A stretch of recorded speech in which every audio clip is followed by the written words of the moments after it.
ప్రస్తుతం మనతో DJMK party general secretary Pavan Kumar Sharma గారు ఉన్నారు. మరి ఆయన మాటల్లోనే అడిగి తెలుసుకుందాం పార్టీ యొక్క విధి విధానాలు ఏంటి, అసలు ఈ పార్టీ గురించి అనేది మనం ఆయన మాటల్లోనే విందాం. సార్ నమస్తే సార్. సార్ చెప్పండి, మీ డీజేఎంకే పార్టీ కన్నా ముందు మీ సెల్ఫ్ इंट्रोडक्शन అనేది ఒకసారి చెప్పండి. मैं पवन कुमार शर्मा हरियाणा से हूँ और अभी तेलंगाना में सेटल हो गया हूँ. मेरा हिंदी फिल्मों का प्रोडक्शन हाउस है, इसमें अभी मैं हैदराबाद में शिफ्ट कर दिया हूँ सारा काम. और अभी डीजेएमके पार्टी से जर्नल स्टेट में हूँ और अभी इसके ऊपर काम चल रहा है. సార్ మరి మీరు ఇప్పుడు డీజేఎంకే పార్టీ ద్వారా ఇప్పటి వరకు పోటీ చేయలేదు కదా, ఒకవేళ పోటీ చేస్తే ఏ నియోజకవర్గం నుంచి పోటీ చేద్దాం అనుకుంటున్నారు?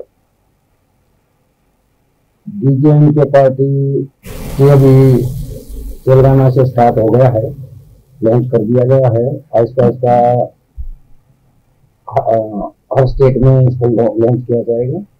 और इसके जो मुद्दे हैं गरीबी को लेके और अपना रोजगार को लेके, धर्म को लेके, जितने भी आजकल जो चल रहे हैं, हाँ, हर जो भी राजनेता है धर्म की राजनीति कर रहा है, इसके ऊपर आवाज उठाई जाएगी और इसको बहुत जल्द आगे बढ़ाया जाएगा.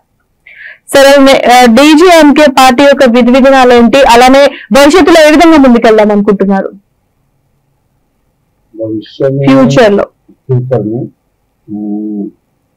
फ्यूचर में इसको हम बहुत जल्द मतलब हर स्टेट में इसको लॉन्च किया जाएगा.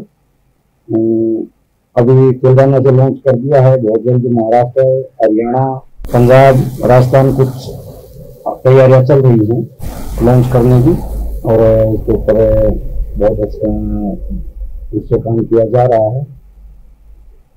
और आने वाले समय में मैं मलकाजगिरी कॉन्स्टिट्यूंसी के लिए नॉमिनेशन करने की तैयारी कर रहा हूँ.